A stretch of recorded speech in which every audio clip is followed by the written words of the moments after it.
সমসাময়িক রাজনৈতিক বিষয় নিয়ে আলোচনা করতে আমাদের সঙ্গে যোগ দিয়েছেন চট্টগ্রাম বিশ্ববিদ্যালয়ের আন্তর্জাতিক সম্পর্ক বিভাগের অধ্যাপক ডক্টর ফরিদুল আলম। ডক্টর ফরিদুল আলম, আপনাকে স্বাগত জানাচ্ছি আমাদের ইন্ডিপেন্ডেন্ট সংবাদে। আপনার কাছে শুরুতেই যেটি জানতে চাইব যে জাতিসংঘে এবারের অধিবেশনে গাজায় অবিলম্বে হামলা বন্ধের আহ্বান জানিয়েছেন বিশ্ব নেতারা। এর মধ্যে ইসরায়েলের মিত্র দেশগুলোও কিন্তু রয়েছে, কিন্তু এসব আহ্বান উপেক্ষা করে গাজায় তাণ্ডব কিন্তু অব্যাহত রেখেছে ইসরায়েল।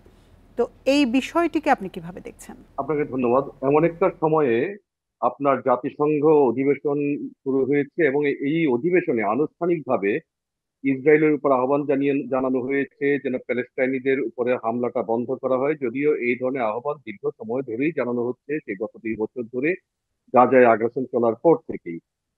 এবং আমরা দেখলাম এই আহ্বানটির পরপর কিন্তু যখন আহ্বান জানানো হচ্ছে ঠিক সেই সময়ে একদিনে 85 জন আবার এই ইসরায়েলের হামলায় নিহত হয়েছে।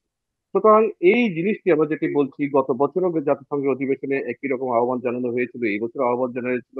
এই দুটি অধিবেশনের মাঝামাঝি সময়ে আমরা যেটা দেখলাম, অনেক সংখ্যক রাষ্ট্র নতুন করে ফিলিস্তিনের প্রতি সহমর্মিতা জানিয়েছে। এবারে জাতিসংঘের সাধারণ পরিষদের অধিবেশনে আরো 10টি থেকে 12টি রাষ্ট্র নতুন করে ফিলিস্তিনকে স্বীকৃতি দিয়েছে।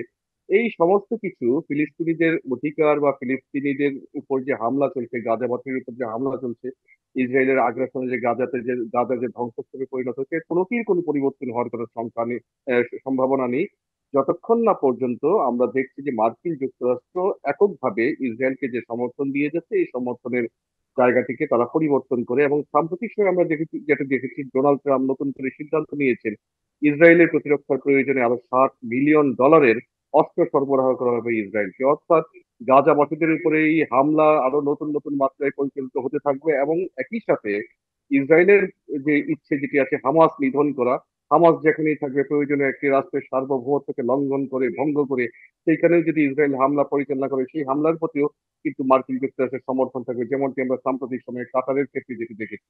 এবং আপনি আপনাদের প্রতিবেদনে যেটি দেখছিলাম যে কয়েকজন ইসলামী রাষ্ট্রের নেতার সঙ্গে ডোনাল্ড ট্রাম্পের বৈঠকে তিনি বলেছেন যে গাজায় হামাসবিহীন একটি গাজা পরিণত হবে, হামাস ছাড়া থাকবে না। ফরিদ, আপনি যেমনটি বলছিলেন, আমরা কিন্তু দেখেছি যে যুদ্ধবন্দে মুসলিম দেশগুলোর সঙ্গে ট্রাম্প বৈঠক করেছেন এবং সেখানে বিভিন্ন বিষয়ও তুলে ধরেছেন। এদিকে তুর্কি প্রেসিডেন্ট কিন্তু বলেছেন যে বৈঠকটি ফলপ্রসূ হয়েছে। তো এমন অবস্থায় যুদ্ধবন্ধে কোনো সিদ্ধান্ত আসতে পারে বলে কি আপনি মনে করেন?